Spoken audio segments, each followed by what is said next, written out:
रिंकिया के पापा का मतलब क्या हुआ कि बेटी का पिता। ये बेटियों के पिता को हराने में क्यों लगे हैं? आप मनोज तिवारी को हराने जिताने की बात कर लो। रिंकिया के पापा मतलब बिटिया के पापा। आप बेटियों के पिता के बहुत लंबे समय से दुश्मन हैं। आप तो बेटियों के भी दुश्मन हैं। आपके घर में एक बेटी को पीटा जाता है।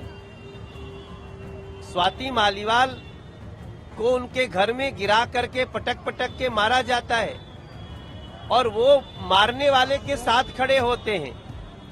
तो इस देश में बेटियों का सम्मान करना सीखना है तो नरेंद्र मोदी जी से सीखो।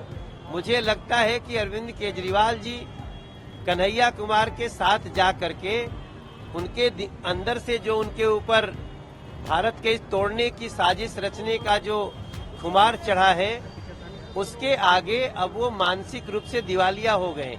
हमारी तैयारी बहुत अच्छी चल रही है।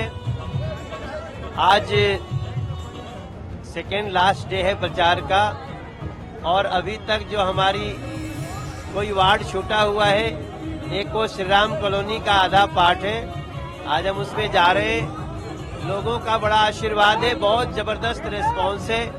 नरेंद्र मोदी जी को प्रधानमंत्री बनाने का चुनाव है और सभी लोग नरेंद्र मोदी जी के लिए, अपने मनोज तिवारी के लिए दिल्ली की 7 सीटें पे कमल का बटन दबा रहे हैं।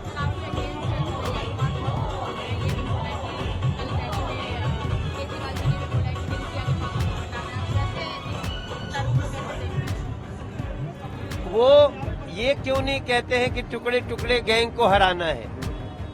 वो ये नहीं क्यों नहीं कहते हैं कि जो देश को लूट रहे हैं, स्वयं अरविंद केजरीवाल जी वो घोटाला करके जेल में हैं, तो वो भ्रष्टाचार को क्यों नहीं हराने की बात कर रहे हैं?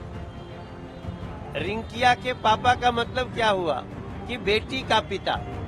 ये बेटियों के पिता को हराने में क्यों लगे हैं?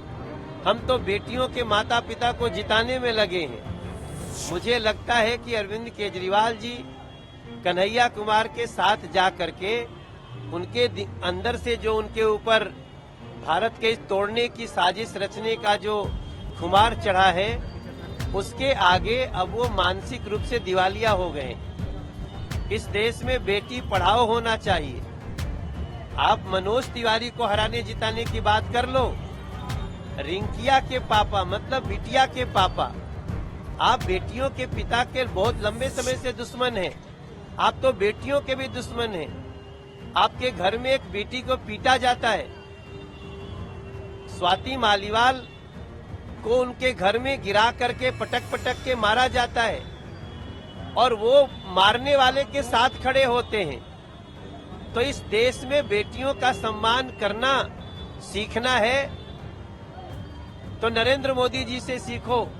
अरविंद केजरीवाल, कन्हैया कुमार, ये लोग अब इनके साथ आम आदमी पार्टी का भी कार्यकर्ता नहीं है, इनके साथ कांग्रेस का भी कार्यकर्ता नहीं है।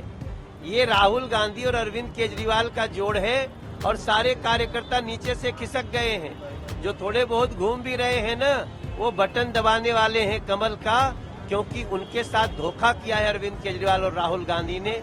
एक दूसरे को गाली देते रहे, आज मिल गए हैं। तो बेटियों का पिता जीतेगा और देश का टुकड़े टुकड़े करने वाला हारेगा।